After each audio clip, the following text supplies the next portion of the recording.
that's why it's really important to have a plan and understand what your goals are. In fact, my camel out there is suffering right now with a broken back.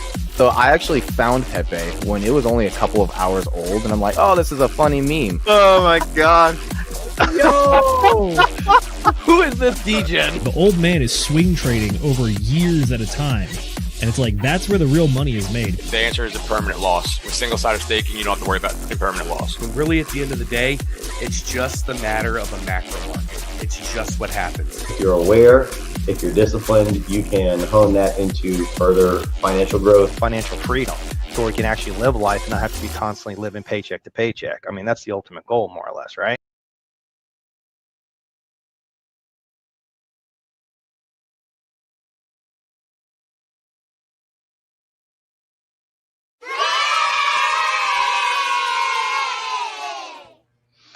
Ladies and gentlemen, boys and girls, crypto degenerates, ducks and squirrels, welcome to episode number 138.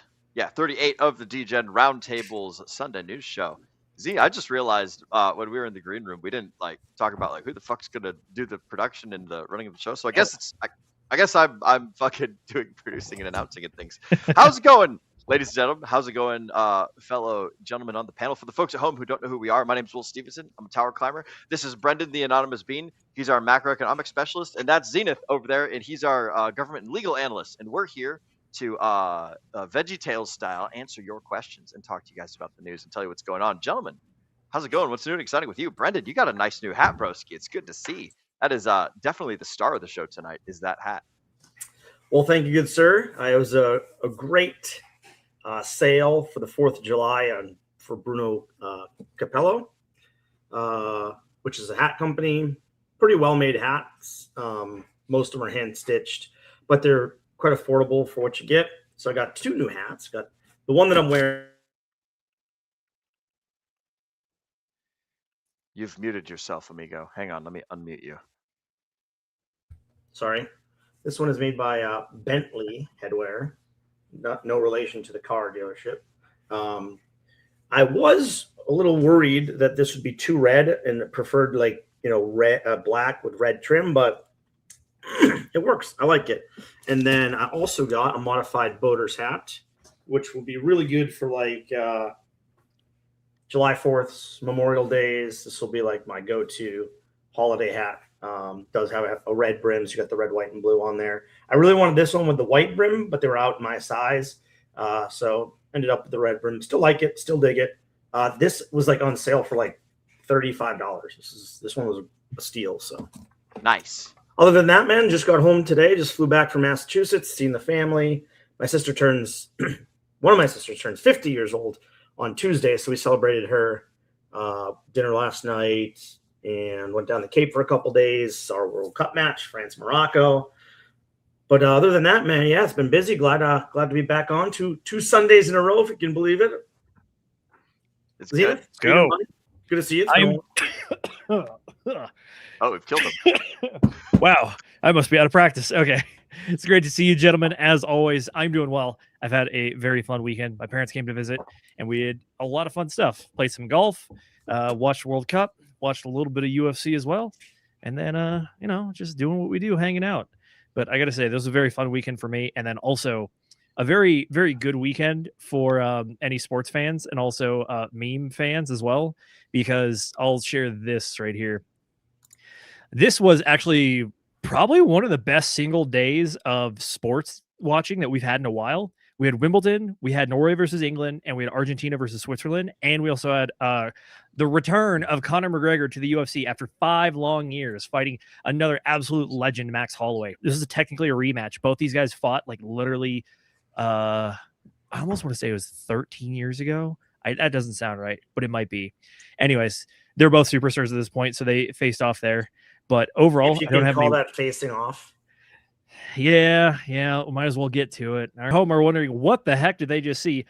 You saw a 37-year-old man blow out his knee by trying to do a jumping roundhouse kick 2 seconds into a fight, which, by the way, the entire fight only lasted 69 seconds. Nice. And it was waved off because Conor blew out his freaking knee. Yeah. As you can imagine, This was the highest gate UFC event in history. This even the press conference alone had 80 million people watching it, just because it's Conor McGregor. He's the biggest name in all of combat sports. And then we possibly got the most disappointing UFC experience in human history, actually. I saw some guys talking about it. They were like, they're trying to figure out what is the worst UFC title fight that we've ever had. And there was a fight long ago, back in like freaking like UFC 49 or something. This is UFC 329, by the way. And they're like, oh yeah, we had a title match that some guy got cut on his eye like 30 seconds into a fight. And then they pretty much said fighters unable to continue. So it was a TKO for the other guy. And they were like, that's terrible. But then again, only like 15 people were watching UFC back then. This is the biggest event like possibly ever. And this is how it happens. Yeah. It's a gamble. It didn't turn out.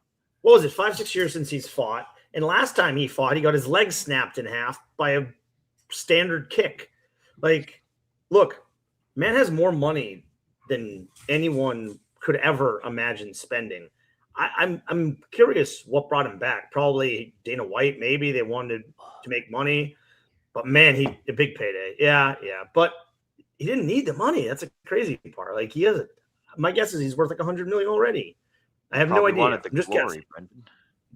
Yeah, but when you're a professional fighter, you're already past your mid 30s, and you haven't fought in 5 or 6 years. Never a good idea. Nonetheless, I've always been a McGregor fan, so it was sad to see it end that way. But I will say, Paddy the Baddy, he's back. He is back. Absolutely demolished. Torturing me. Benoit Saint Denis. What? Stop torturing me. I have had enough of Paddy the Baddy. I was watching the World Cup game last night, and then I tuned in to UFC because I was trying to catch it on my phone. It just wasn't working. And I was like, sweet, maybe I'll catch the last 2 fights. I hop on, and I just see Paddy the Baddy singing into the microphone, horribly, by the way, right next to Joe Rogan, and I just immediately went, fuck. Because he beat Benoit Saint Denis. He is a Frenchman, literally former French special forces guy that went to the UFC and looks every bit the part, like the special forces beard, built like just a brick shit house.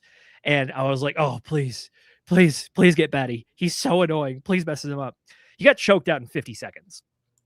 That was such a nasty choke too. Like the technicality on that was ridiculous. Now, I happen to be a Paddy the Baddy fan. He's currently my favorite fighter. So this is generally the 2 parts of it, right? People either really like him or they really don't like him. So you're seeing both sides of that coin right here between us. And you got the third side of the coin. You got the edge over here where I don't give a fuck and is like, he is dead to me. He's neither love him nor hate him. But I know that other people, it's amusing to me how invested people get. I will recognize he's a good marketer. He's a good shit talker. He gets people feeling certain. Oh, is this This is Benoit Saint Denis. Okay. Yeah, he looks like a stud. He looks like a version of Sean. It looks like Sean. Oh fuck! Who's the guy that just won the Not Sean. I'm thinking of the guy that plays Stickler in all of the American Pie movies. Sean Strickland. He looks like Sean Strickland with hair. If Sean Strickland. You got say that. It might just be the broken nose and the wide jaw. How would you feel if I told you that Sean Strickland actually used to have hair? Really? Yes. We used to have heartthrob Sean Strickland. This is him. Oh my God. This is him now. That is him back in like 2016, 2017, I want to say. Wow. Holy shit. Yeah, so we went from this to early that. 2000s. I mean, one of my favorite things about Sean Strickland is he does not give a fuck about anything. Like he's just a don't give a fuck machine. But correct. I mean, know. By the way, the guy that knocked out my beautiful French boy is this man. Bowl haircut man, and then he decided to go cornrows for the fights. I mean, he's a Scouser. Oh, is he a Scotsman? No, he's English. Oh, yeah. What does Scouser mean? I've heard that before. It's certain types of people from Liverpool that have blood from I think Scotland, Ireland, and England, and they are very, very particular about them differentiating themselves from other people from England. Okay. Yeah, there's a professional complimenter guy that I really enjoy watching on Instagram. He wears like a purple smoking jacket that looks like a mixture between a gambeson and like a leather padded like bathrobe or something. But he's always talking about Scouse stuff, and I'm like, I don't know what that means, but he's just really good at complimenting people. He just goes around and gives people great compliments and things all the time. I guess I've heard Scouse. The best analogy I could give is kind of just like the rivalry between all the different suburbs in New York City, like people from like Brooklyn or Queens, but it's basically for like women. Yeah. You don't know me. I'm from Brooklyn. I'm from the Bronx. You don't know me. You don't know my name. Blah blah blah. Nobody cares, bro. Yeah. Anyways, gentlemen, for your viewing pleasure, I have some memes from the fallout of the UFC event. Up first, we have Glass Legs McGregor. We have Noodle Legs McGregor after his signature noodle arm thing that he does. And then we also have Old Man McGregor. Yeah. This is a pretty classic one that I've seen a bunch of times. Her, you better last long. Me. Oh, no. Yeah. And then we also got a WWE one. WWE, Mr. McMahon. This is Conor McGregor in 2026.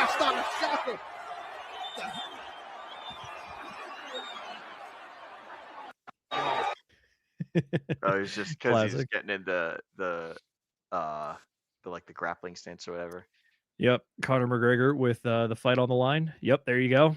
Classic. Oh man. Yeah, the memes were immediate and plentiful, partly because even at the end of the cast, they had Joe Rogan, DC, and John Anik all doing like the post-show stuff, and they're like, I understand if people are very disappointed in this. I understand if they're throwing things at their TV. And it's like, yeah, no wonder. Man.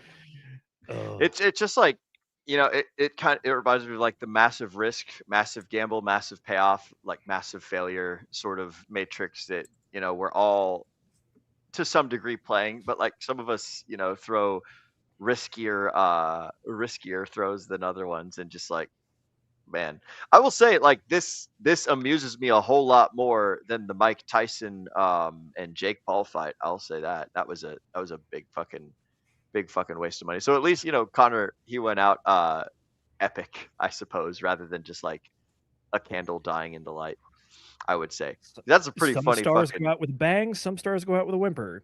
This is kind of both. Well, I mean, he probably whimpered after he banged against the floor, but it wasn't like, it wasn't like a bullshit rigged fight sort of thing like what we saw with Jake Paul and Tyson. So yeah. Speaking of bullshit rigged fights, did either of you gentlemen catch the Argentina versus Switzerland World Cup game last night? Certainly did. What happened in that one? Tell me. Well, people like Argentina, FIFA likely as well. I don't know if it was as bad as the England-Norway game, though. Did you get to watch that one? I did watch that one. I will say, as far as like games go, even with like spoilers, there was a massive controversy in the Argentina versus Switzerland game. The Norway versus England game. Norway has become kind of like a big fan favorite team. They have this one big Viking dude named Holland, who with 2 A's, by the way, in the first part. He's got like this like blonde, like really slick back hairs, and people make tons of memes out of him. I think in the last game before this one, he single-handedly scored both goals for Norway and just absolutely dominated. And in this one, when I was watching, I gotta say, like Norway just looked tired. Like second half, they were just dogging it, especially at the end before they went into extra time, because they just played 90 minutes. Now they're going to play an additional 30 minutes to settle it before penalty kicks. And I gotta say, they just looked dog the whole time. But England was pressuring hard, and gosh, they had some good-looking goals on that one. The game winner. The controversy? Oh, what was the controversy in that one? In England's first goal, when Norway was clearing the ball, it actually hit the wire that was holding the camera on the field. It hit the wire, went right to the England guy, pass, score a goal. If it hits the wire, it's supposed to be a dead ball. Don't continue. And I don't know if you remember, but a few matches ago, Croatia lost because they said the ball felt the guy's hair and they reset the offsides. But this ball clocks the wire, clocks it, completely changes the trajectory of the ball, and it doesn't register a touch. Something is wrong here. Strange. It's a conspiracy. So which part of Argentina's game did you find most questionable? So it's not, I don't really find it super questionable, but some of the people I was watching it with are very big Switzerland fans. The fact that it went against them. Yeah. So Will, you might appreciate this, but in the World Cup, they've instituted a new rule. Specifically, if you give a yellow card to a player and then they go to video review and they determine that it was a flop, I think they call it a exaggerated simulation, if you will. And they pretty much say like, oh, this player dived. After review, they'll flip the yellow card to the player that was diving and trying to like claim a foul. Yep. So hear me out. Everyone complains about like flopping in soccer. You know, like in soccer, like people get touched and they're just like, oh, whoa. Yeah. So the rule is like, if they go to video review and they determine that you were the one that was flopping, they're actually going to give you the yellow card instead. Notoriously, this came drama up. Queen? Yeah. Notoriously, this came up in a earlier game with the U.S. where one of their players had this happen to them, but it was their, I want to say it was their second yellow card. And in soccer, 2 yellow cards equals a red card, which is you got to leave the field and you play down a man for the rest of the game.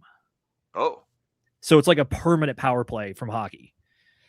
And then also, additionally, in the World Cup, if you get a red card, you have to sit out the next game as well. And in knockout style tournaments, that can be a big deal.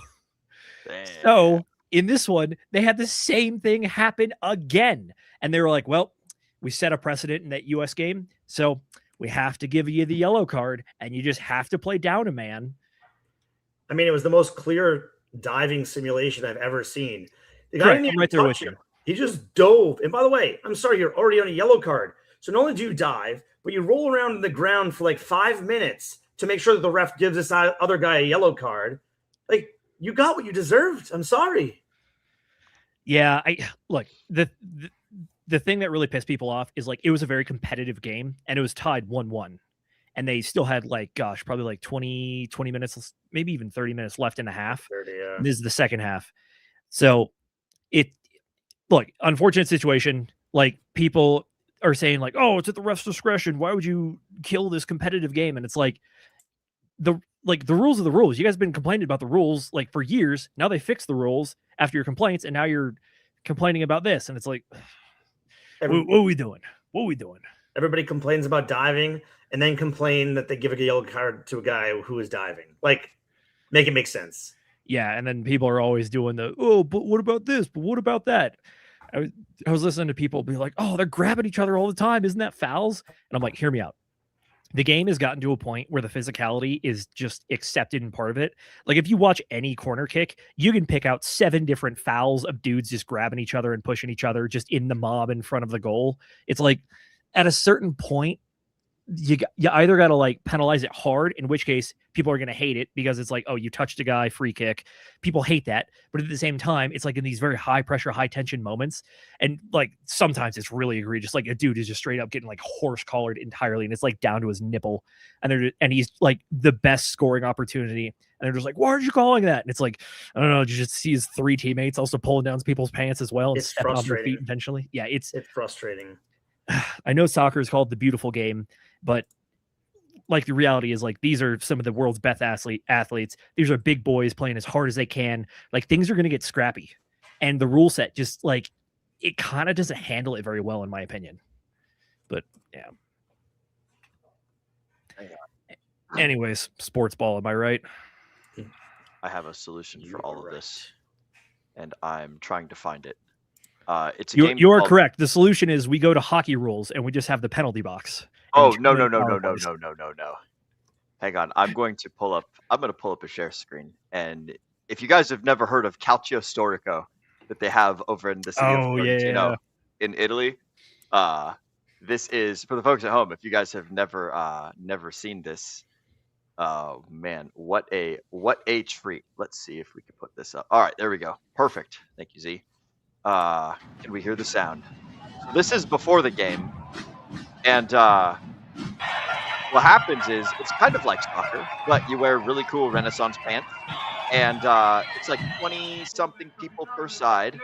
You can see there's a Well, net in the back. These boys look pretty built. If I didn't know any better, I thought this was rugby on sand.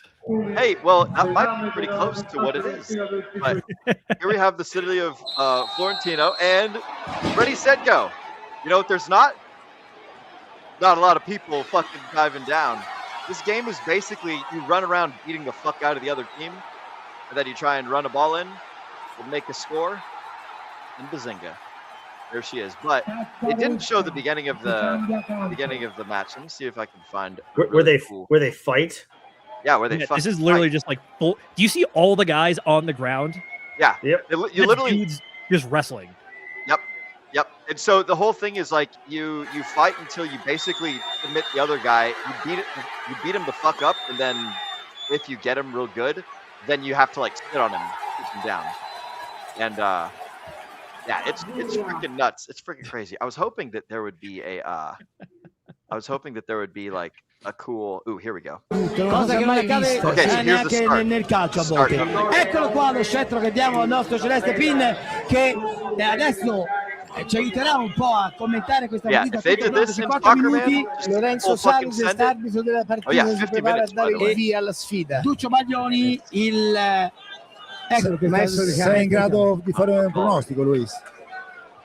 No, non lo voglio fare, anche perché, come dicevo prima, le squadre si stanno un po' allineando in alto, perché stanno giocando un bel calcio in costume, e quindi vorrei vedere una bella partita, come sicuramente sarà e come lo è stata quella di ieri. Io sto aspettando di far partire la classifica. All right. Well, you guys get the idea. We don't have to sit here and watch Calcio Storico forever. But anyways, this is like the coolest fucking thing, in my opinion. The coolest sport that there is. It combines like the ball game, the touch the balls and wear tights game, and then also like the fisticuffs side. So, and it's a big, huge fucking thing. So super cool. Shout out to Italy and their Calcio Storico stuff they got going on. But yeah, bro, if they did that in soccer instead of the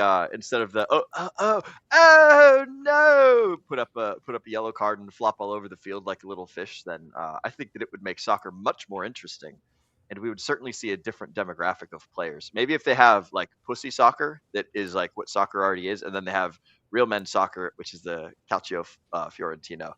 So there you go. This show has everything: touch the balls and fisticuffs. Will Stevenson 2026. You heard it here first, guys, on the DGen Roundtable. As a matter of fact, speaking of the fucking chats, we haven't done the best part of the show yet, ladies and germs. We haven't done the chat motherfucking shoutouts. That's an excellent point, whichever one of you guys typed that up. I fucking love it. We got some folks in the chats. We got Mr. Moonmutt over here who says, good evening to all the G-Gens. Always good to be here. Good evening to you too, sir, Mr. Moonmutt. Glad we can have you with us. Good real life friend of mine. We've also got Derpa. There's my handsome SBSer. SBSer. Social Boston Sports. Oh, Social Boston Sports. Yeah. One of my buddies. I think we have a fellow Massachusetts man in the chat. So good to know. Derpa. He's over in Massachusetts. Good sir, you should leave the horrible state of Massachusetts and come up to the free state that is New Hampshire. I know that there's a lot of New Hampshireites that would say, these damn massholes keep moving up here and occupying all our space and taking our land and stealing our women. But you know what?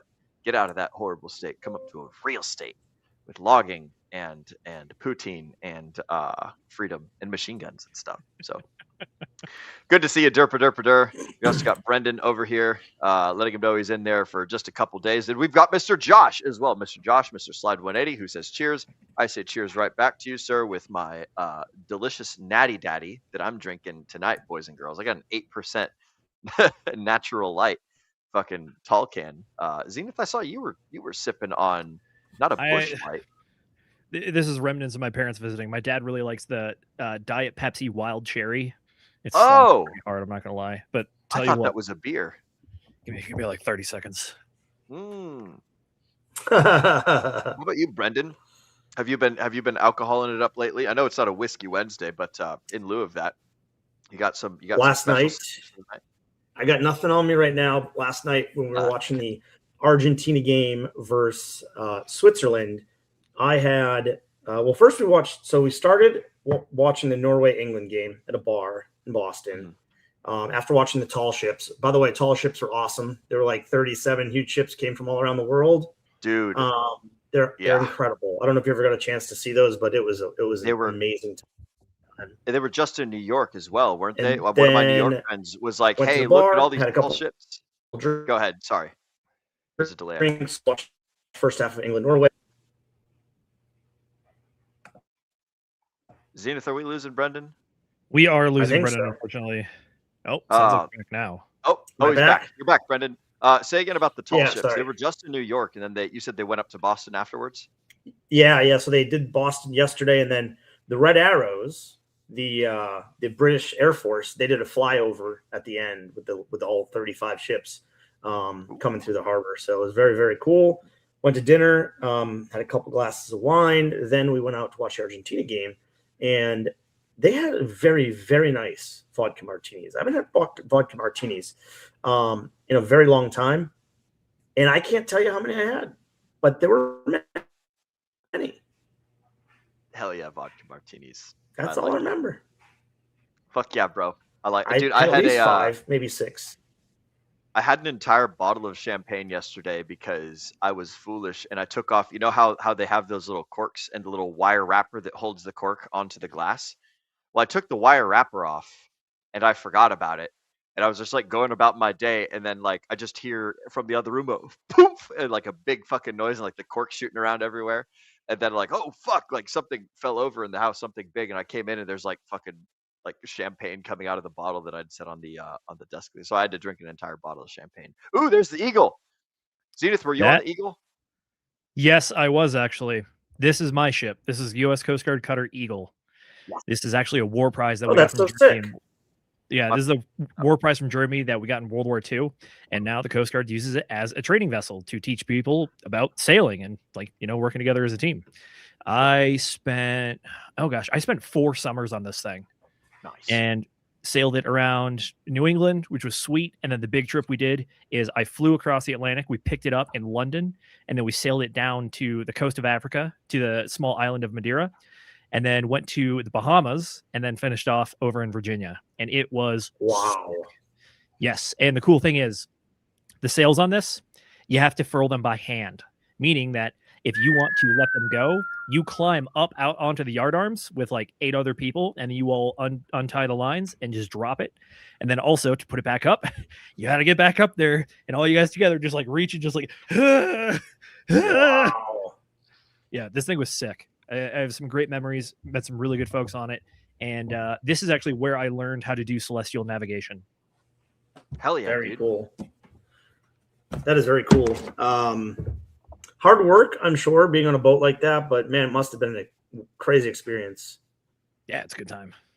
There's a program called sailtraininginternational.org. I'm gonna go ahead and pull it right up since we're talking about tall ships and sailing and stuff. And man, this is so cool. I was sharing this with Dace, also, DGen Roundtable guy, and it's basically a like you find an adventure. You go and you click on this little find your adventure thing, and you become a part of a sailing boat ship team thing. And I don't know, I think you have to pay them quite a bit of money to do it. It's kind of like a retreat.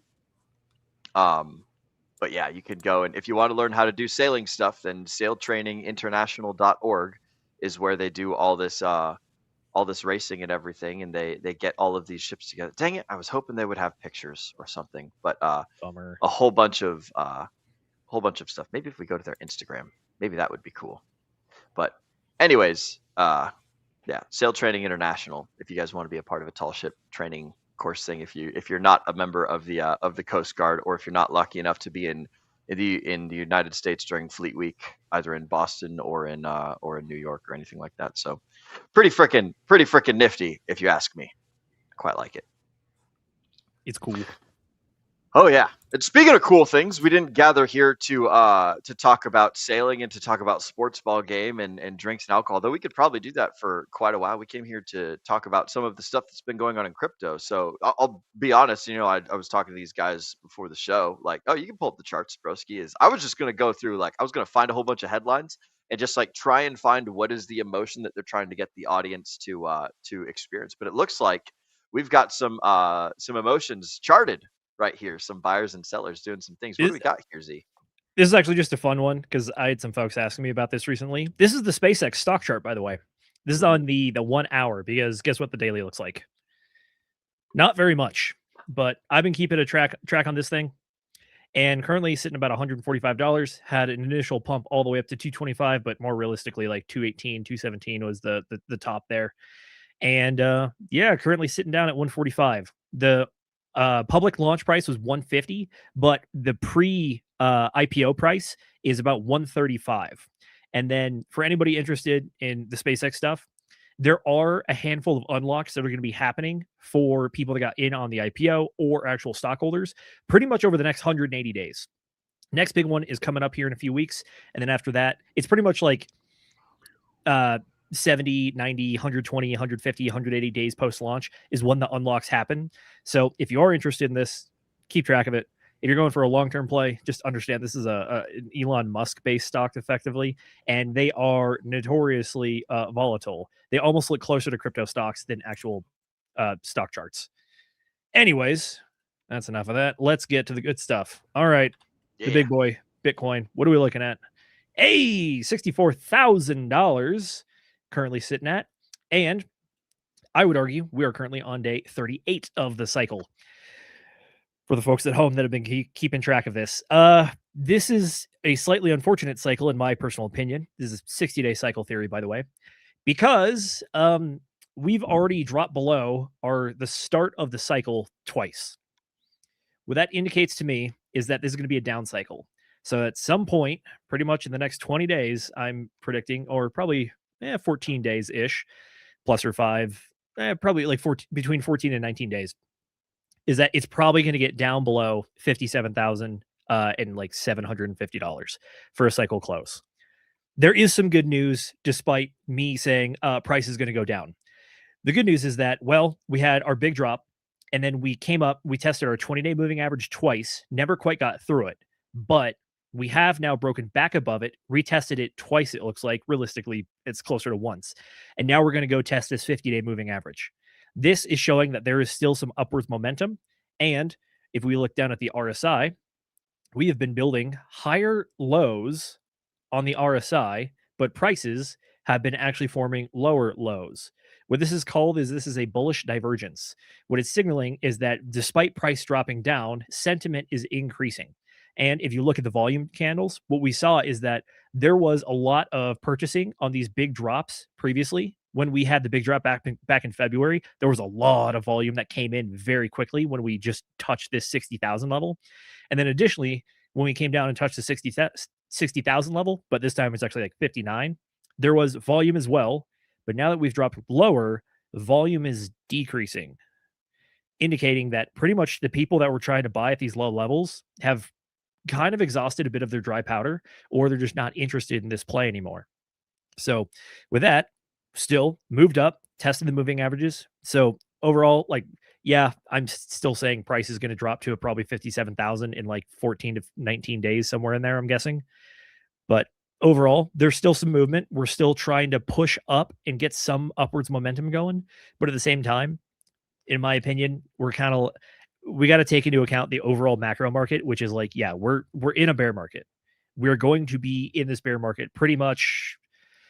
Official bear market low based on 4-year cycle theory, I'm predicting it's going to be November. But what does it take to actually get out of the bear market and start moving into some sort of crypto springtime? Probably another 6 months to a year after that as well. There you go. Was that depressing enough for you guys? I'm so sad. I'm so very sad. Nah, bro, I can't be any more sad. Like, there's a whole lot of nothing happening. We've been sad for a long time. I could be sad for a little more. No sweat. Yeah, you're correct there. Prepare to be sad for a little bit longer, because I mean, a lot of the other stuff looking pretty similarly. Ethereum is actually that chart's actually buy looking time. a little bit better because Ethereum Bitcoin looks broken. very nice, by the way. Oh yeah. Yeah, the ratio or just their prices? Ratio. Let's take a peek. Ooh. Favoring Ethereum sounds like. Ooh, yeah, look at that. There you go. It's very building strong up again. Well. What is that? What's the orange and yellow? Those 50. Those are the moving averages. However, based on the ratio chart, like it's still applicable, but just less applicable because now we're just combining multiple moving averages. So the data gets a little. There's like the 20 and the 50. Primary data. The 200s the red. I see. Yeah, derived secondary data and even lower, and we're getting towards those lower areas when we're talking about this kind of stuff. Yeah. But yeah, overall, like the Ethereum ratio has been a lot higher. It's also been a lot lower historically. But at the same time, I think that the data that we're seeing on the ratio, it's still kind of the aftermath of everything that happened in the last cycle, because that's our starting point for where we're at right now, is everything that happened previous. Because again, this is a comparison of both of those prices together. But overall, in the short term, yeah, it looks like we may have formed a bottom and actually starting to shift more towards Ethereum's favor, which, hear me out, for the Ethereum bros out there, I may be one of them. This is good news. Yeah. and But maybe at least better news than it has been. So Correct. there's that. price is still down. I mean, not a bad time to dip your toe in the water if you've been on the sidelines. We are in a bear market. Even if we go down further, it's still going to look like a good buy top the next bull market, assuming we get another bull market. And you can tell, right? Like, you know, when you're in a bear market based on sentiment. I mean, I see very few people paying attention, very few people watching streams, very few people in the chats, very few people paying attention. And this is a time where you're going to make your money. This is the time you really need to be paying attention. But yeah, it's crazy. And I understand it's challenging when priced down. Yeah, I mean, this is where we look to Will and his sage wisdom and strategy that he developed. Price down, hold or buy. Buy Price when up. it hurts, sell when you're happy. Yeah. Is that what it was? Basically, yeah. If you just stick to doing the opposite of what you want to, then like you'll end up probably over a balance of time. You'll probably end up better off than you were. Yeah, Probably. By the way, folks, keep in mind, nothing we say here is financial advice. We're just reading the charts and telling you what we do. You got to come over those strategies. And Will's going to yell at me and be like, no, this is absolutely financial advice and legal advice. It is all financial and not. legal and tax and national and every kind of advice and whatever the heck that we could possibly give. If you guys are listening to us and you're actually doing the things that we're telling you to do, then I want you to suffer the lessons that come with it. So please, by all means, try and sue us. You'll get absolutely nothing because we have nothing. We're just down as bad as you. This is all so. sarcasm. Please, sir. All right. I anyways, back to attest the under chart. penalty of perjury that this is all a game, and we're having fun. You definitely play it like a game, good sir. And I will say, I do respect that. There's a lot of levity that goes into it, and you make it fun. Yeah. Alrighty, let's look at some other tokens just to prove the point here. Solana currently sitting at $77, recent low of $60, coming down from our highs of about 300. So yeah, that's about a little more than a 66% drop right there. Let's take a look. Cardano, how are you doing? Ooh, 16 cents. It went down to 15 cents or 14. Did it really? Yeah. Yeah, 14. Look at that. Coming down By the from way, the high of $1.30.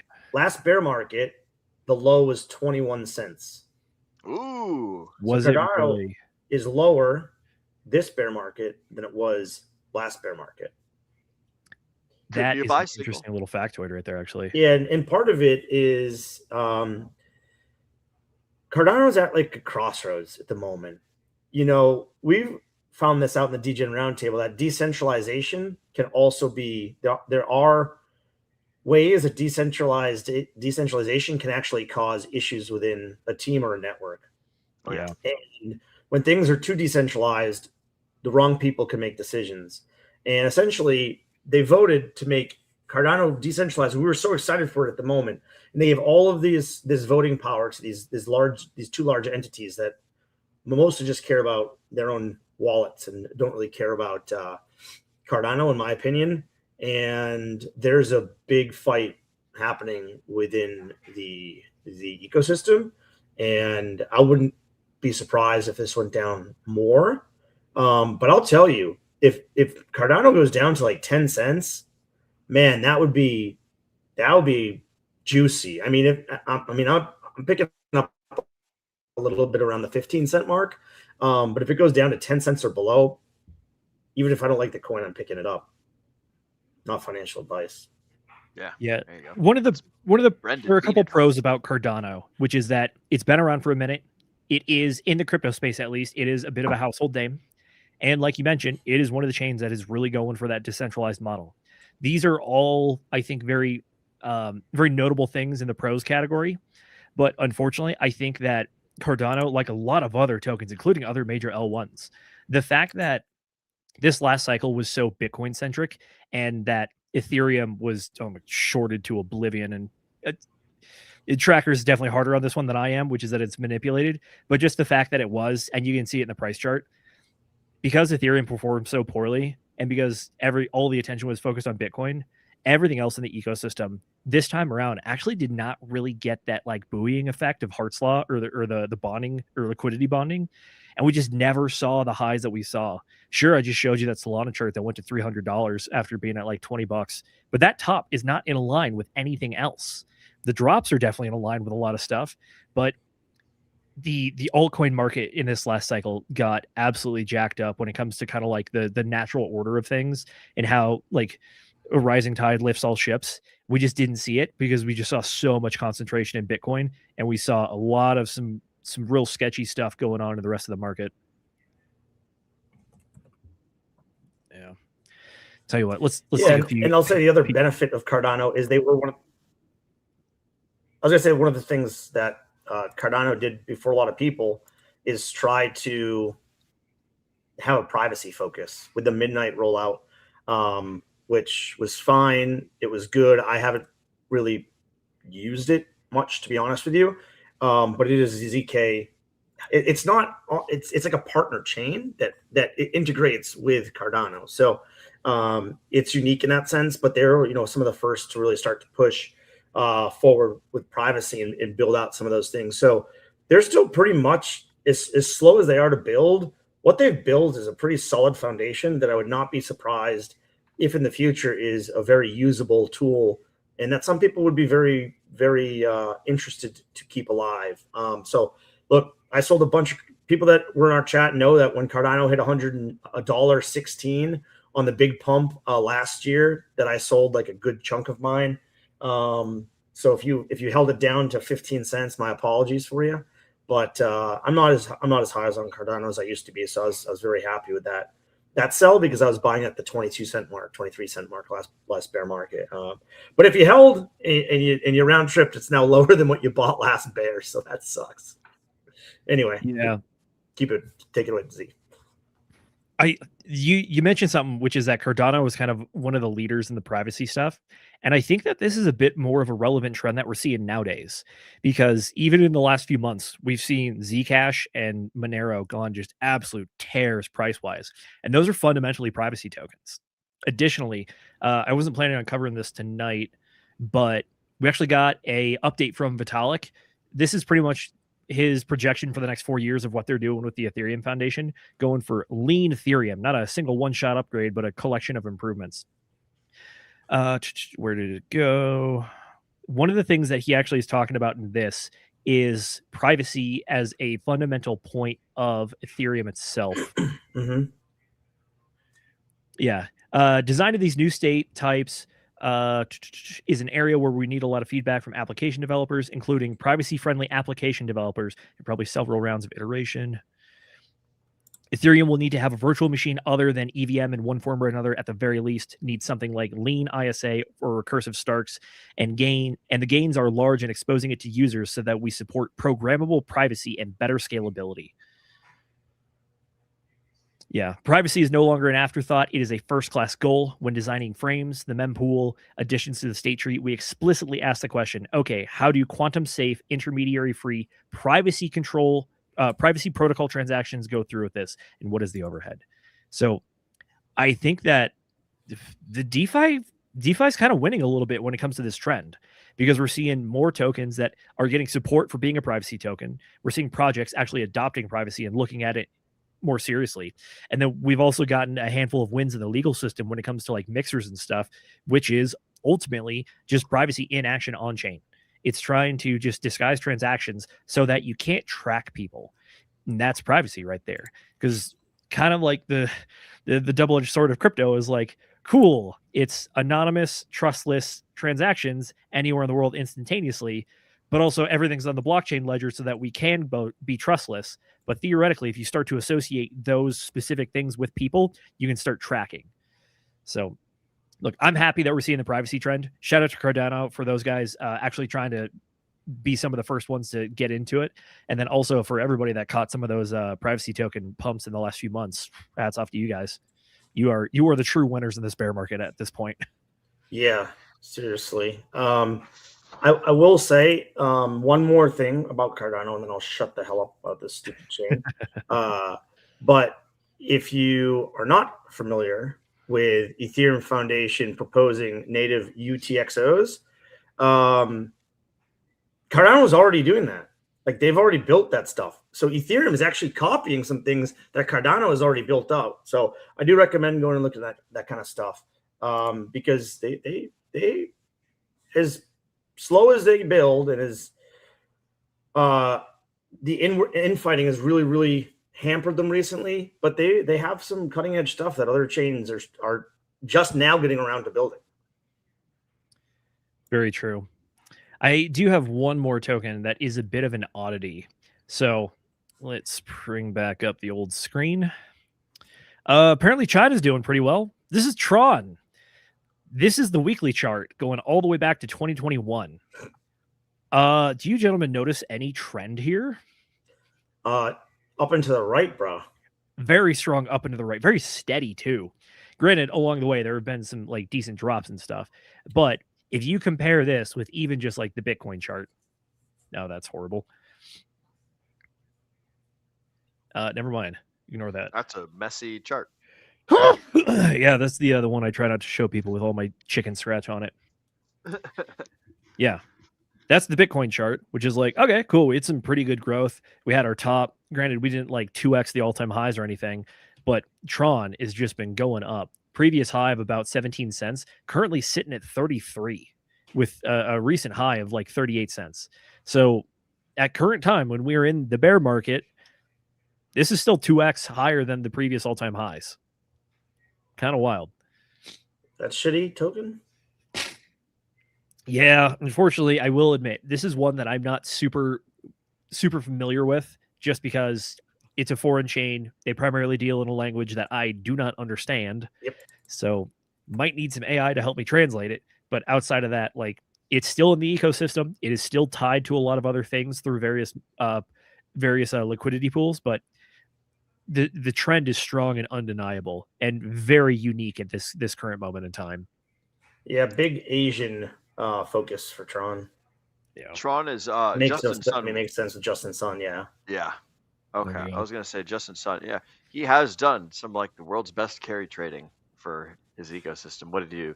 He sold Tron at the top, used it to buy Ethereum, rode Ethereum to the top, sold it, used it to pump Tron, and that's like the story of the genesis of Tron, right? And he's just kind of been forefronting it ever since then, if I remember correctly. Am I I don't think I missed out on a whole bunch of data there, but yeah, good for them. The thing that Ricky wanted to do with Pulse Chain and Ethereum and Hex, but didn't work out so well. Oopsie daisy. Sometimes we buy the top instead of selling the top. Sometimes we brag to people that, hey, I called the top, and sometimes we buy the top. Oopsie daisy. I've done it before, and I'll do it again. I know I will, and that's just part of the game, baby. Yep. Now, I will say this. The reason that I kind of makes sense to me that it's going up is the increase in stablecoin payments globally, especially USDT. I think it settles a lot of those transactions globally. It's settled in TRX for whatever reason in Tron, and so increase in stablecoin usage would allow for additional burns of Tron and number go up. So it being pretty tied to stablecoins is very, very smart. I don't know enough about that aspect of it, but I know there's an aspect of that. It certainly is a large part of the Tron chain, is my understanding. And I don't remember where I heard that. I probably heard that from Sami talking about stablecoins in his stablecoin supercycle theory. But I do know that Tron does a lot of stablecoin settlement stuff. So good for them, I suppose. Yeah, I know as crypto folks, we're a lot more interested in other things than stablecoins because we like tokens that can appreciate in value. But at the same time, I think the stablecoin narrative is becoming stronger and stronger, and the use case is actually growing as well. Yeah. I pulled this up. Let's see what Grok has to say about Tron for us. Tron versus major blockchains on stablecoin usage. I need more than 7 days, but total volume locked: Ethereum 40 billion, Binance 5 billion, Solana 5 billion, Tron right up there at 5 billion as well. Stablecoin market cap, supply for Ethereum is about 170 billion, Tron's 92 billion, Solana 15, Binance 14. Okay, so they're USDT. Nice. Not a whole lot of USDC on Tron. Interesting to note. Okay. Transfer volume. Tron leads massively in real-world movement. It processed $4.2 trillion in U.S. dollar Tether transfers years to date as of early 2026 in July, with daily volumes often in the tens of billion. This is driven by ultra-low fees, fractions of a cent, and fast finality. Tron sees extremely high stablecoin transaction volumes and millions of daily active users for stablecoin-related activity. Ethereum, higher average transaction values, more institutional usage, more expensive but deeper liquidity. Solana, strong for high-speed trading and DeFi interactions, growing stablecoin usage, but lower absolute volumes than Tron for pure transfers. And Binance, balanced but lower than Tron or Ethereum for stablecoin flows. Okay, so what I'm getting out of this is like Ethereum's still the big boy, but that's for people that are transferring a lot of money. Tron has the most users, and it appears that they are the most active as well. So if you're trying to collect fees, that seems like a pretty good way to do it. I mean, if you've got people that are doing stuff, you've got big money, you've got big attention. Is what it sounds like the delineation between the two chains is Ethereum's got all the money's already there, and Tron's got the people that are actually, pushing buttons and hanging out. I suppose it'd be like, man, what would be a good comparison? I don't know. Walmart against fucking Mary Kay? I don't know. That's a comparison, all right. I don't know. I already tell you what. You guys hear about Robinhood starting their own little chain? I think Zenith, you were talking about that earlier, right? Yes, I did. There's a new chain on the block. Yeah. I have a fluff story for that. Oh, do you? Go for it. Yeah, I do. Well, it's not much of a story, but there's a single trader that invested $35 or $85. He bought CashCat within like 30 minutes of its launch, and it went from his $85 turned into $2 million. And so I was like, oh, that's pretty fucking cool. It was a wallet ending in 0xEE capital E 2. So he went from $85 to $2 million. So it's like one of those things. It's like, oh, you too can be a retard and put in a little bit of money and get a lot of bit of money. But it's like, what are the odds? Like, there ain't no fucking way. And how many failures did he have leading up to this point? Who we will never know. But it's like, it's one of those things where it's like the hope springs eternal. There's a light that shineth in the darkness, and the darkness comprehends it not. And then everyone's like, ooh, I want to be the next light. And then they all dump money into things, and it all crashes to shit. And then we get like what happened with Solana and the pumping coins. But it's like, man, it is a juicy thing to hear, to see like, oh, from 85 to 2 million. What a cool story. That was the only fluff that I had. Just a little aspirational. An aspirational, yeah. And it's like occasionally you throw enough spaghetti at the wall, something sticks and is shaped like the Mona Lisa, and you get lucky. I don't know. On the what is it? The infinite monkeys typing on a keyboard. Eventually, they write Shakespeare. Yeah, eventually. Alrighty, what do we got? Well, here's the source from the guys themselves. Robinhood accelerates global expansion with Robinhood Chain, mainnet, stock tokens, agentic trading, and new suite of DeFi products. This comes from their conference called "The World Is Flat." It's a little on the nose. Ooh. I have a hang on, can you maximize me here real quick? I have this is shout out to Crypto Dave, Flat Earth Dave. He gave me this Zenith when we were at the Richard Hart trial over in New York. He gave me a little That's flat sick. Earth globe. So if you guys want a flat Earth globe, you can go to flatearthdave.com. But apparently you can also go to Robinhood Chain as well and get that. So I keep that on my little crypto shelf up here right behind me. So There you go. that's hilarious. They have a flat world. That's what they called their press conference. Good for them. I mean, hey, Alrighty. that's attention. Today, live from the historic Old Royal Naval College in London, Robinhood Markets hosted their The World is Flat, a landmark keynote revealing our most ambitious global expansion and product vision to date. From expanding our vision for ownership to new regions to bridging the gap between traditional finance and DeFi with the Robinhood chain.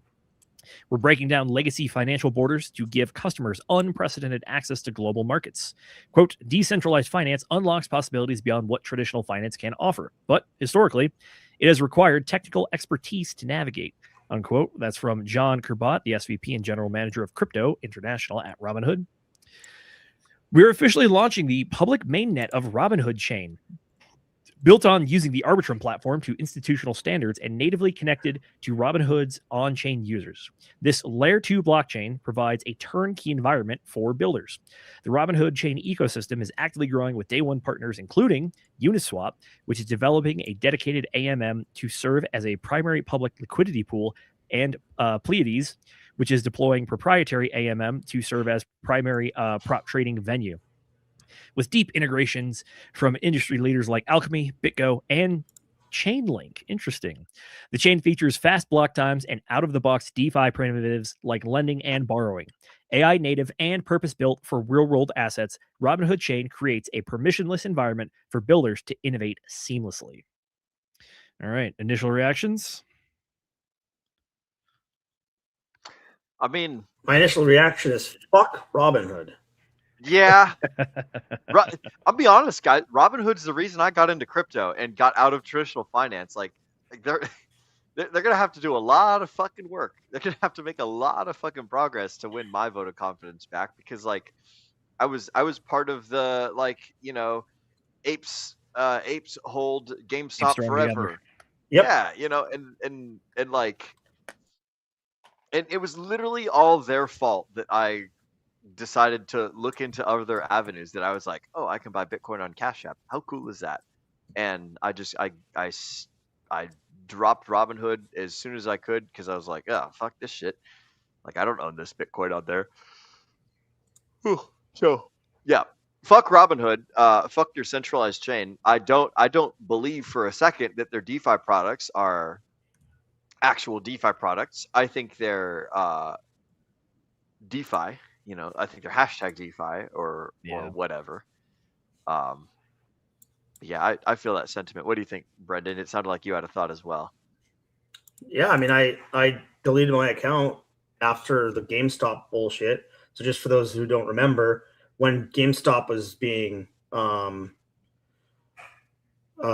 short squeezed to the moon, they, interestingly, similar to, like, you know, Binance and some of these other crooks, halted trading because of issues on their platform. And so people weren't able to sell when the price was up. And they, a lot of their users were not able to make the money that they should have made. And they did that on purpose. No, you know, my personal opinion. Oh yeah. And they admitted as much. They said that they did it on purpose. Yeah. I deleted the app the next day, and I've never withdrew all my money and never used it again since. Yep.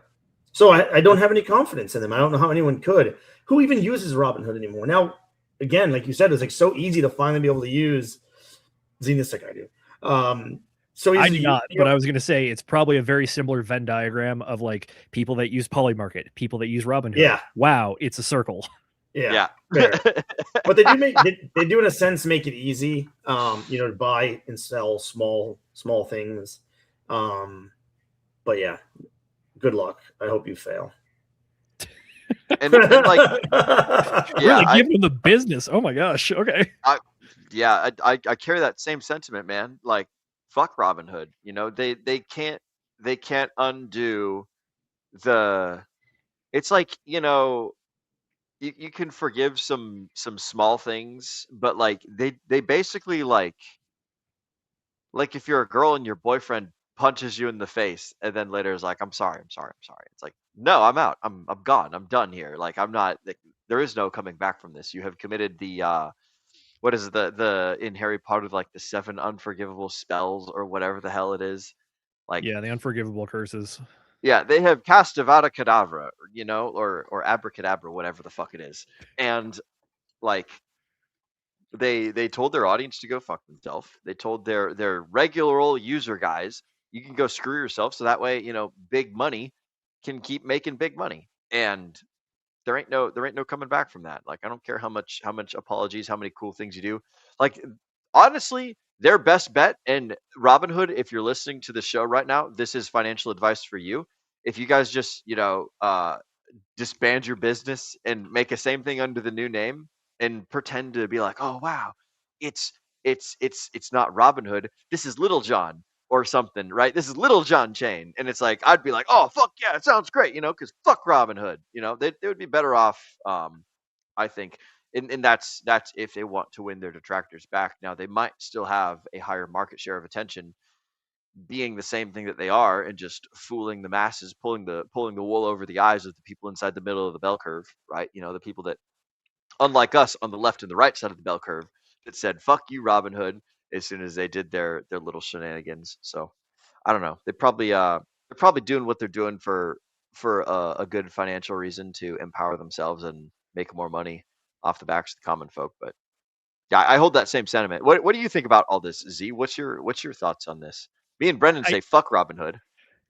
Hear me out. I don't know if I'm as hard as on that with you guys, but like the sentiment is definitely there. They've done a lot of shady stuff in the past. They operate in this middle space where they're both a clearinghouse and a market maker at the same time. And that if you actually buy stock or crypto on it, there's none of that really in your possession. And if you want to try to get possession of it, it takes a long time for them to actually transfer it to some account, some wallet that you will be able to have possession of.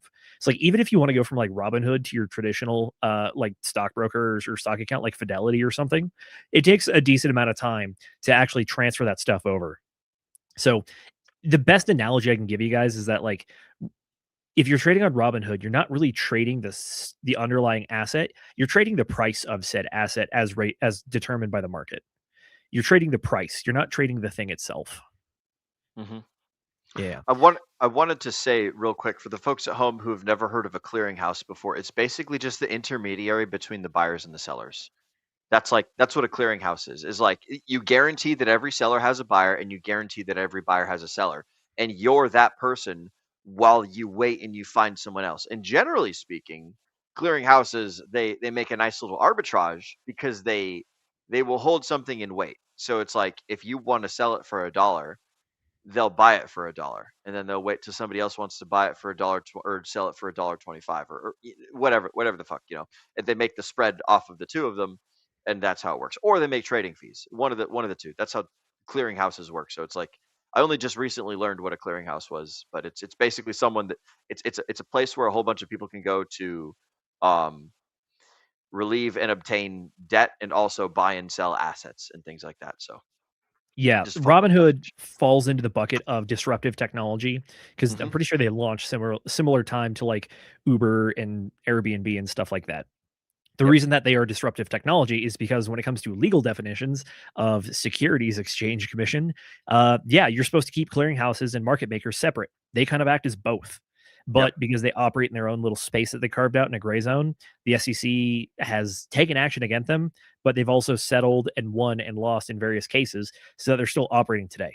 When I'm looking at this announcement, like, this is an expansion. They are building. These are signs of what is clearly a profitable business, despite us not liking them, because we're DeFi native pretty much. We are the guys that like DeFi. We're also very much in crypto. It's why we do a stream every week, even more than once a week, actually, and stuff like that. So we might not like it, but for other folks out there that don't want to go as deep in the weeds as we are, I understand it. I get it.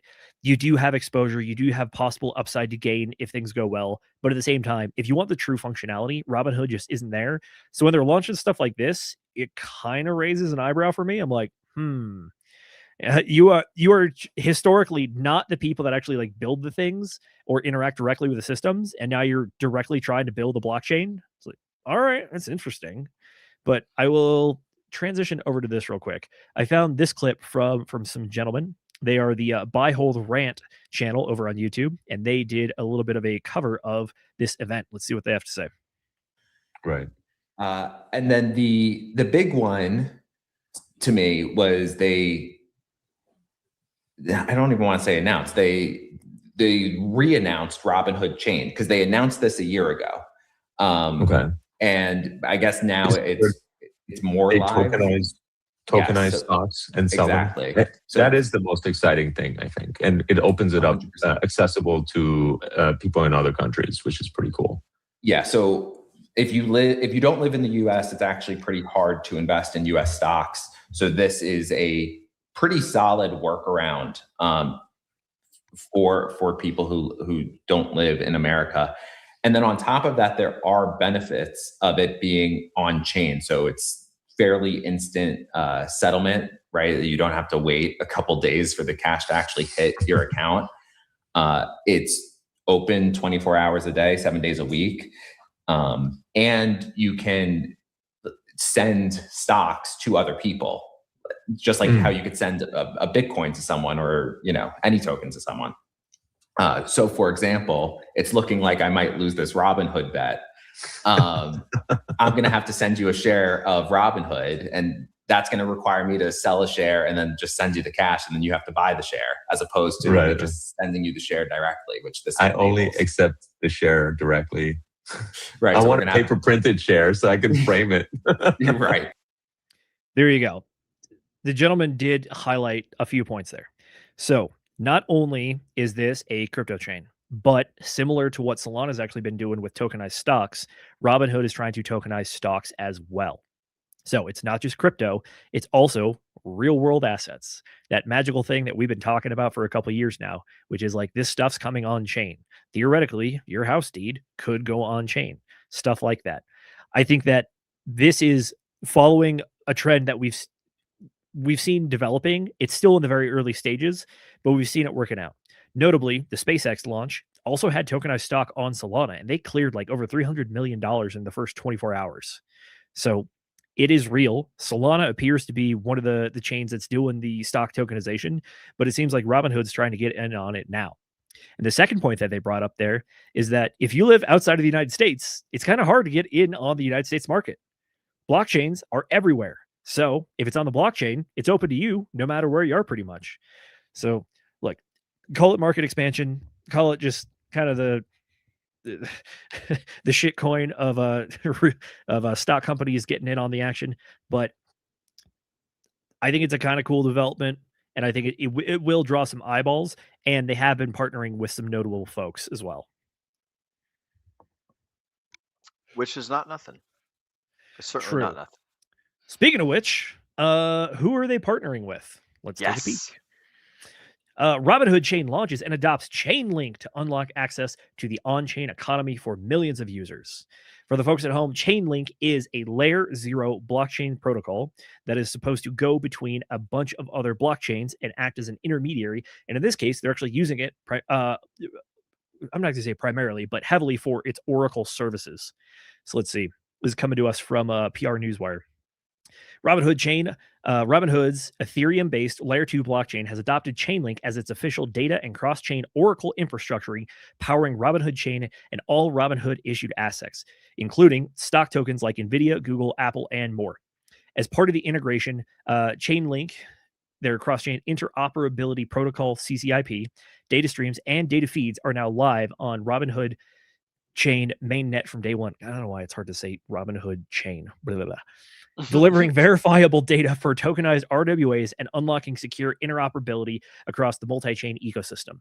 Via Chainlink, millions of users now have unlocked access to on-chain products within the Robinhood Chain ecosystem.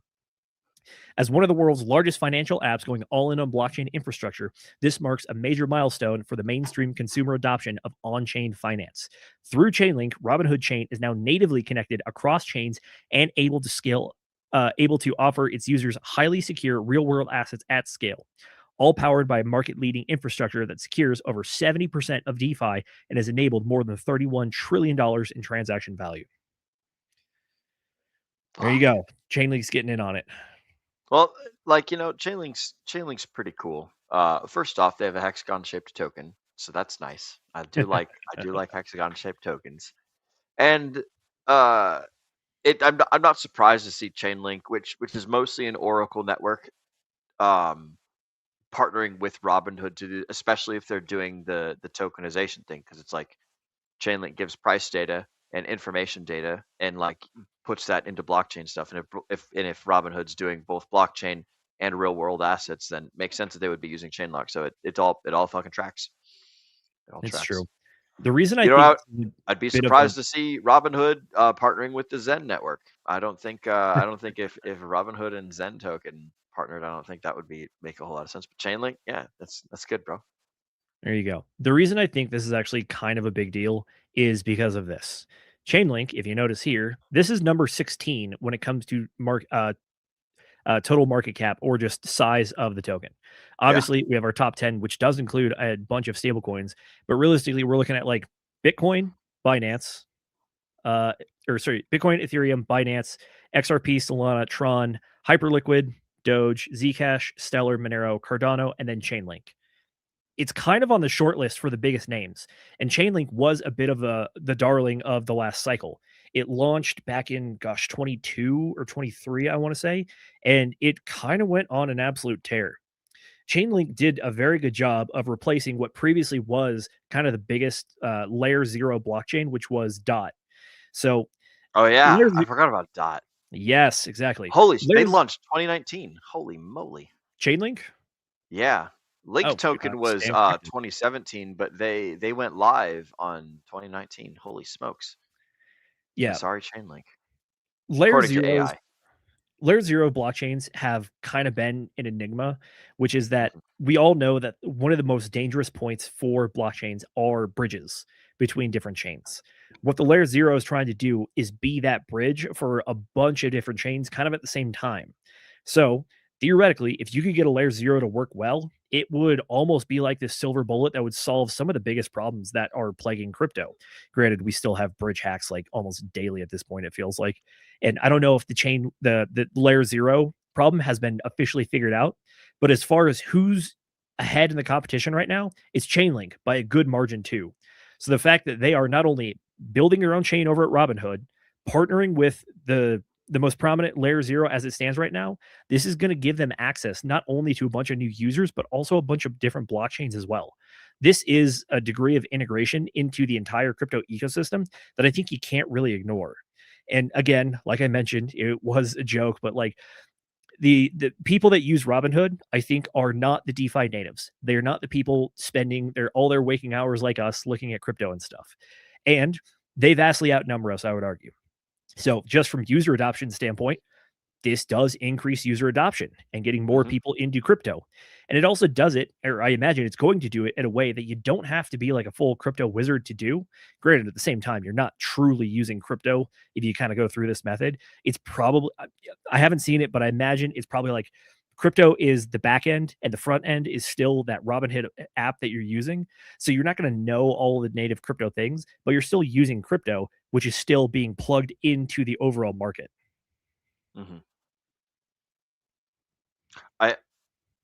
I have an update, by the way. You might have been talking about something separate on Chainlink. The CCIP was what launched in 2023.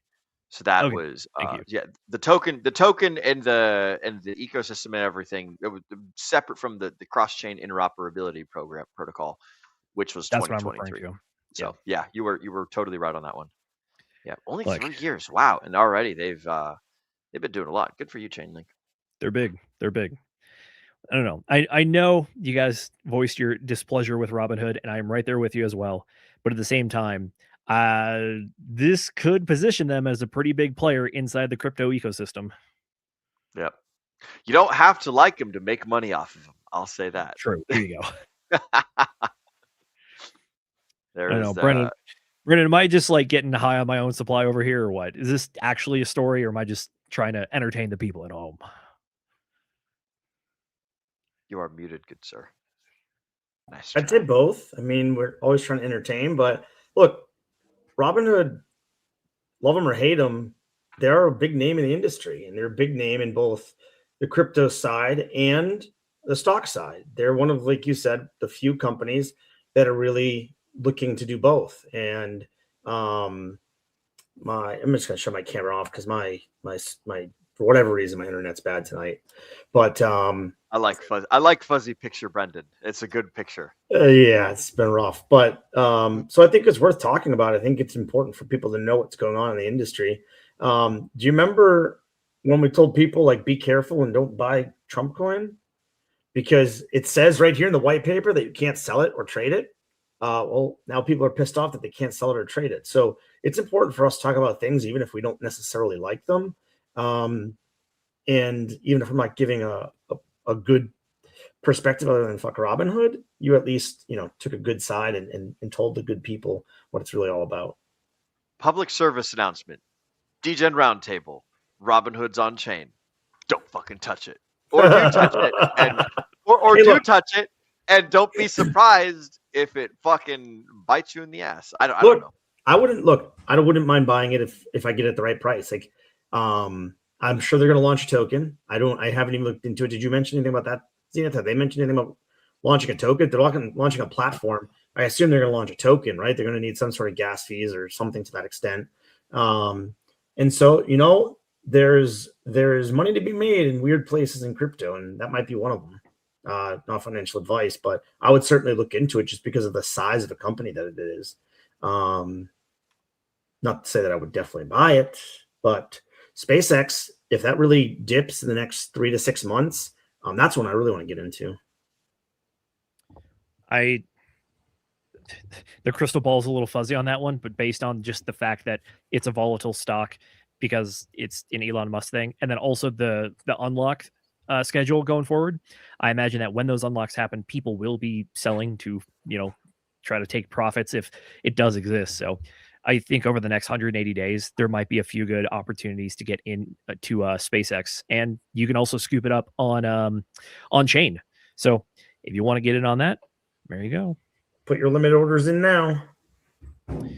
Yes, sir. Put your limit orders in now. That's good. We have, by the way, shout out to Mr. Just Live. He's been with us for quite a while, by the way, and I've not done a chat shout out for you too, sir. Keep your pimp hand strong, Bean. This is when Bean was still on camera. So yeah, good to see you, Mr. Just Live. Thank you for hopping on in here and hanging out with us as well. And by the way, he got his Zen for free, so don't break your balls. So I am gonna break your balls, sir. I'm gonna break everyone's balls that played with the Zen game. Like, everyone that touched that thing deserved to have their balls broken, or deserve to make their money. Basically, what people get is what they deserve. That is the great world of nature and whatnot. Yeah, that was total non sequitur. Z, what were you gonna say, bro? I do have the answer for Brendan. Okay. According to Grok, as part of the Robinhood chain launch, is there a native token that will be used? No, Robinhood chain does not have its own Hood. The Hood chain does not have its own native protocol or governance token. It's an Arbitrum Orbit Layer 2 built on Ethereum. The native gas token is going to be Ethereum, used to pay gas fees just like an Ethereum or Arbitrum. What tokens do exist? Stock tokens, also the tokenized stocks or RWAs. These are going to be the flagship assets. They are ERC20 tokens that provide economic exposure to underlying stocks. Standard ERC20 tokens deployed by users and partners that are going to be on there. No governance, staking, or protocol token tied to Robinhood chain itself has been announced. So interesting. So, that's the first good thing you've said so far. Should be using Ethereum for gas fees. That's fantastic. I take it all back. Go use Robinhood, everybody. Please do your own research. My God. No, but I mean, look, if it's that big of a company and it's going to get any type of adoption, using ETH for gas fees is at least a nice ripple effect for some of us, potential ripple effect for some of us. Yeah, that's true. But we have seen how ETH has been handling the layer 2s, just soaking up all the gas fees and not giving anything back. Yeah. That was a major issue over the last years. Which Well- I mean, I guess it's not an issue. It's like, did it Uh, make Ethereum cheaper to use? Yes. Did it help the price of Ethereum go up? No. And we kind of care about the price more than that. But And look, Vitalik has said L2s are useless. We tried to build on them, didn't work. We're going back to the L1, and that's the focus. So I think at some point in the future, that should change. It should flip. I'm still, fan of Ethereum. But we shall see. Time will tell. Not going to happen this year. That it will. Not likely to happen this year. You know what is going to happen this year? The month of July. I'm going to do a hard pivot real quick. It's happening. Did you guys know that? Because you guys, we were talking about timelines and things, and I'm like, a public service announcement. What is it people are supposed to be aware of during the month of July?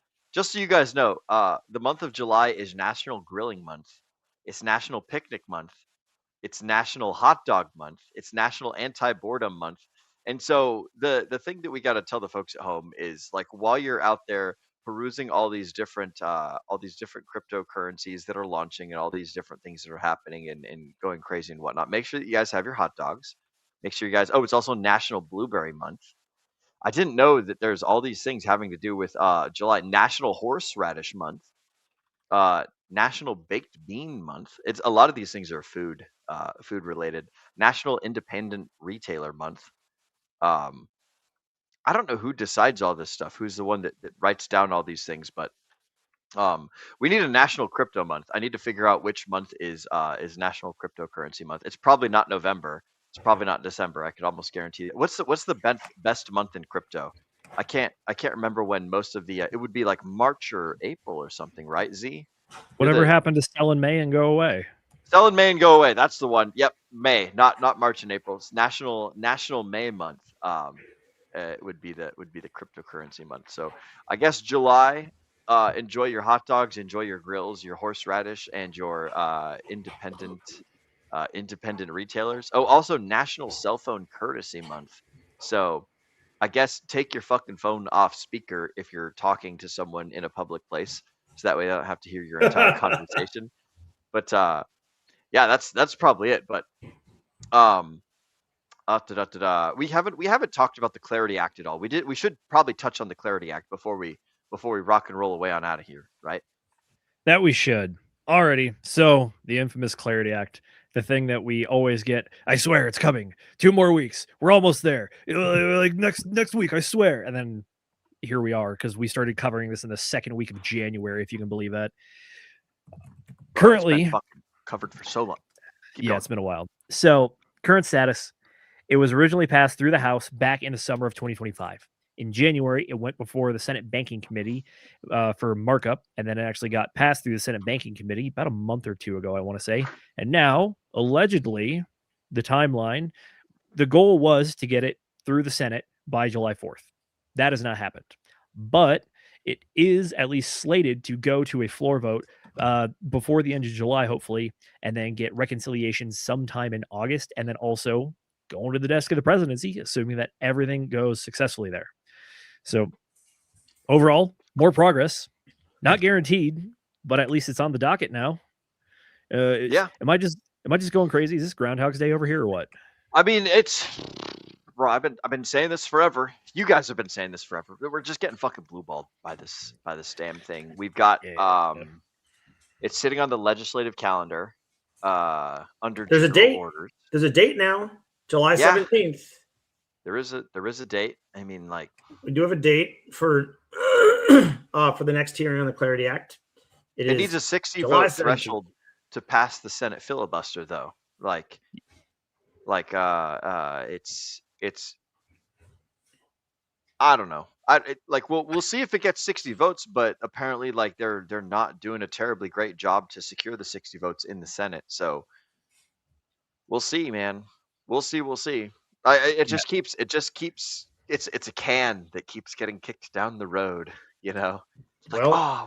Almost not going to be kicked down much longer. Yeah. Brendan, where are you seeing the July 17th? I I'm not seeing that in my notes.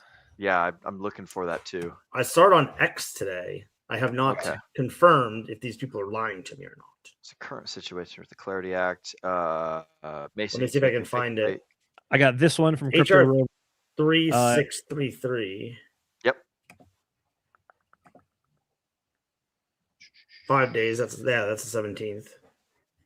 The Senate's got to pass the bill. Oh, are they just saying it needs to happen before then? Otherwise, X, Y, and Z bad things gonna happen. No, that's when they'll have a hearing on it. And okay. And then, the vote won't be probably till the end of the month. But we went through this last week. We were going through the session. I remember what was the magic date? August 4, August 16. Well, if we go to their legislative dates. Let me see calendar dates of sessions for Congress. Let me go back in there. Why can't I find this? What an inefficient fucking machine our stupid retarded ass government is, you know? Yeah. But let me put in, what's this HR? What's the number here? HR 393. HR 3633. Yeah, this is what I'm looking at. Passed the House back in May.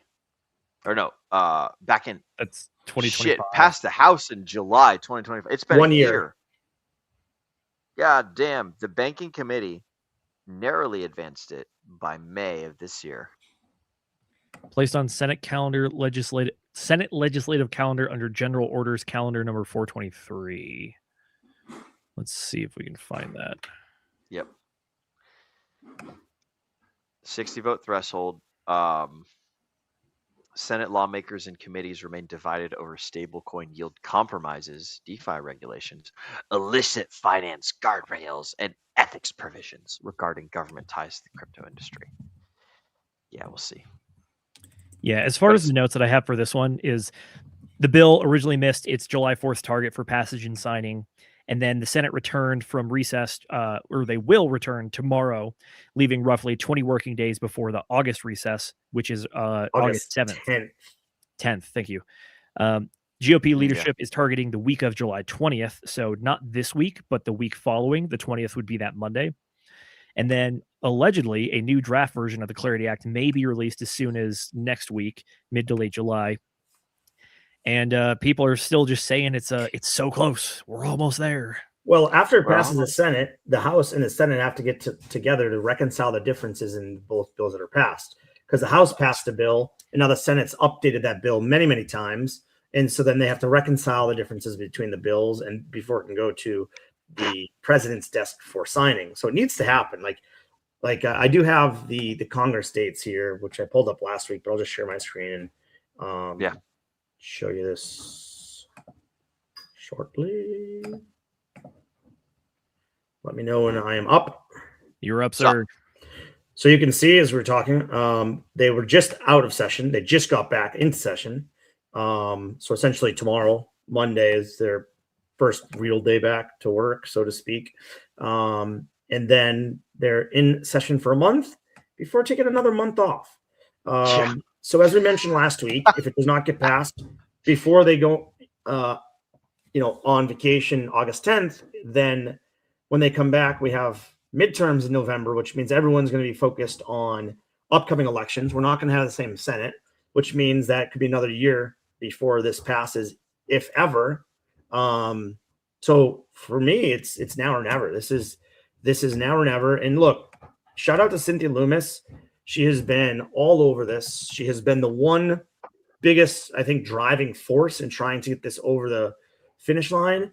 If you go to her X page, Goddess of Moonlight, almost everything is talking about the Clarity Act and getting it passed. There are a few other posts in there, but the majority of it is Clarity Act. So shout out to her. If it gets passed, she'll be the biggest driver and the one really getting this pushed forward. So the full moon queen. is Cynthia Loomis. Those of you guys that don't know, Cynthia comes from the Greek word kintos, which is the mountain of the moon, or moon goddess specifically. And then Loomis is Latin for light. So you've got a combination of Greek and Latin for Senator Cynthia Loomis is literally the light that shineth in the darkness, the moon, the full moon, moonlight goddess up there in the Senate. So here's to Cynthia. I hope you can get it done because she has been the driving force. I don't want to rain on the parade too much, but there's one other thing that we haven't discussed when it comes to the passing of anything currently, and that is the SAVE Act. Recently, we saw it was the Housing Affordability Act, which had the anti-CBDC legislation put into that one as well. That was passed by the House and the Senate. That one actually passed the Senate like 85-13 or something. So fully veto-proof majority on that one. But the president has not signed that one because he's holding up all legislation currently until the SAVE Act gets passed by Congress. So theoretically, there is a very high likelihood that unless the SAVE Act is passed, even if this does make it through the Senate, doesn't necessarily mean it's going to get signed into law unless there is an overwhelming amount of support behind it.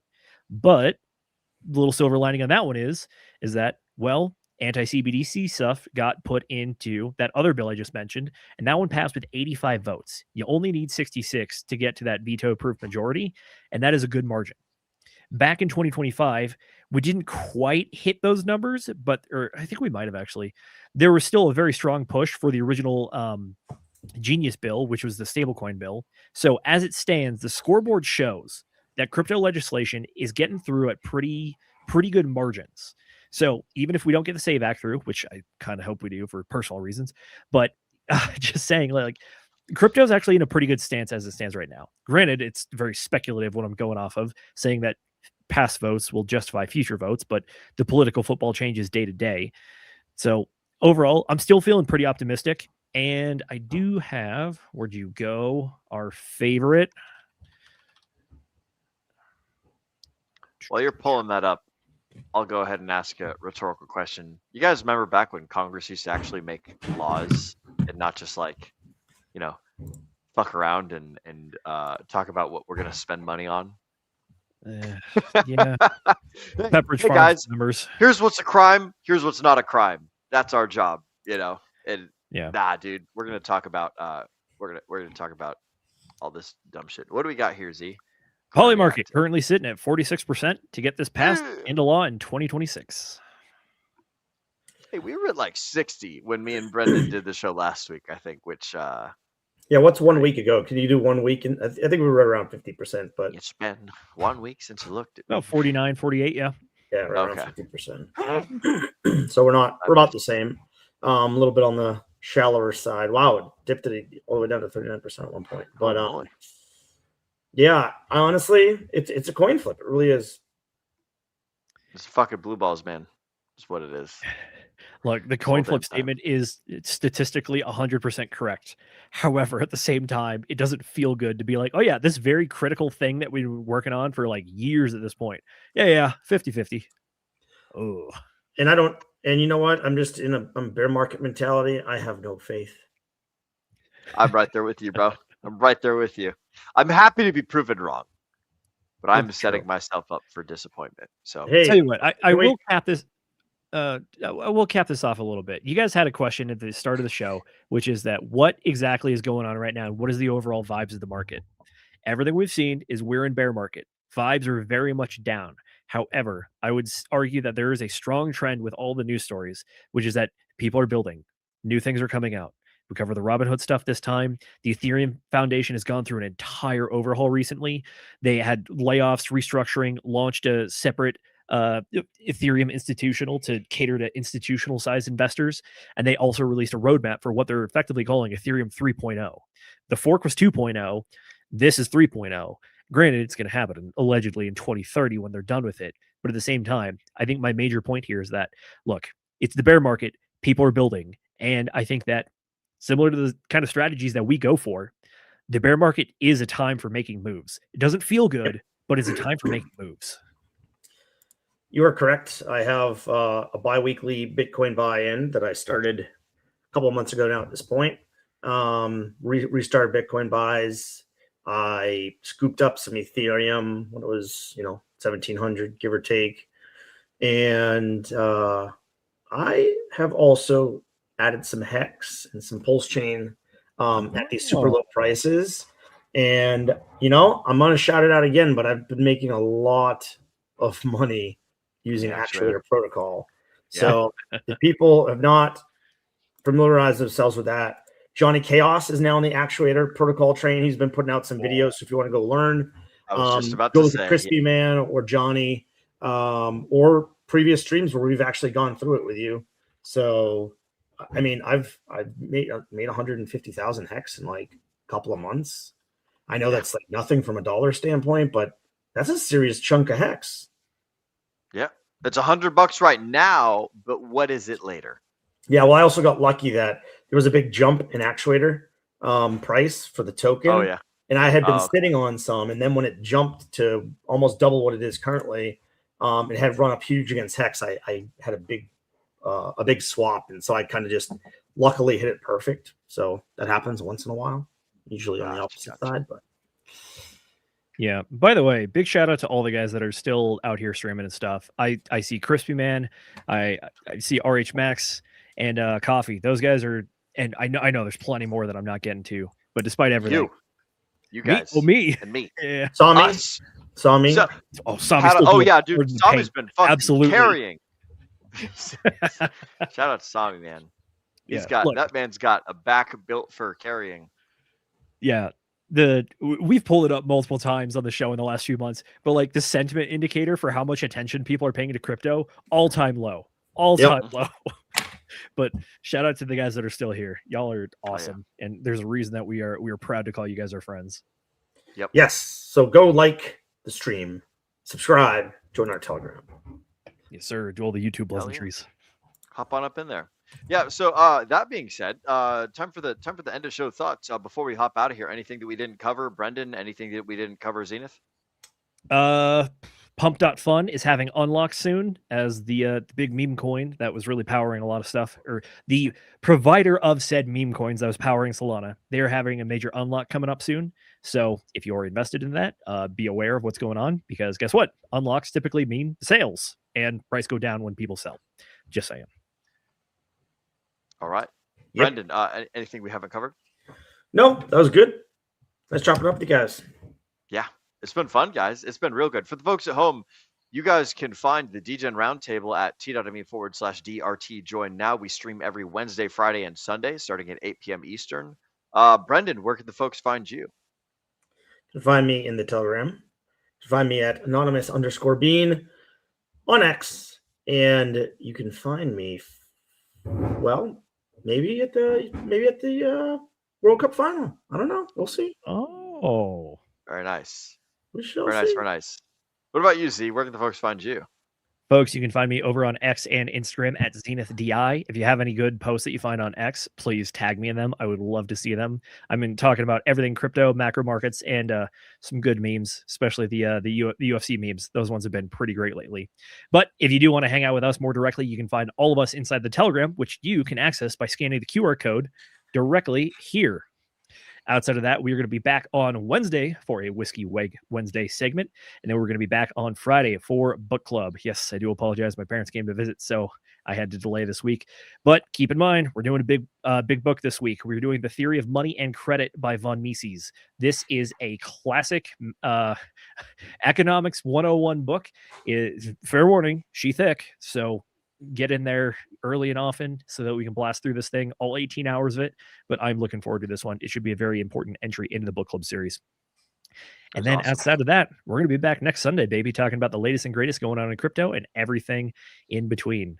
That is all I got, good sir. Will, where can the folks find you, and what do you have going on in the near future? The folks can find me in a combination of Colebrook, New Hampshire, and also Concord, New Hampshire. I'm rolling down there in the near future to go and talk to them about doing some tower work. But that's not terribly important. The folks don't really need to care about where they can find me in real life. What they actually care about is getting some chat motherfucking shout outs, because we've had some guys join us that haven't got validated yet by me pulling them up on screen. We've been joined I gave Just Live a shout out earlier, but he was talking about staking earlier, and man, it would have been nice if he was staking Ethereum for the last 5 years. Yes, sir.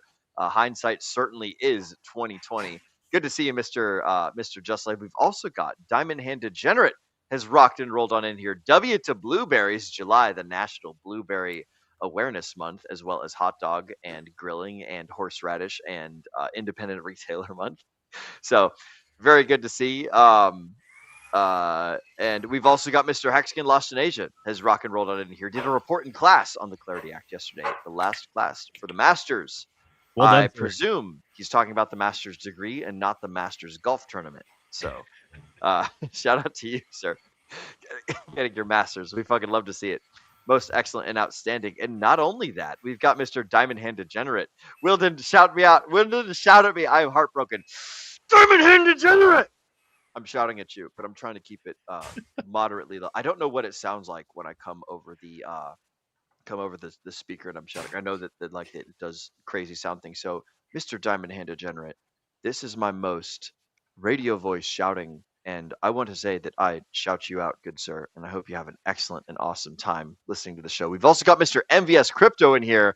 Shout out to the man down under. It is probably about noon or 11 o'clock over down there. Good morning, legends. How is everybody doing today? Keep crushing it out there.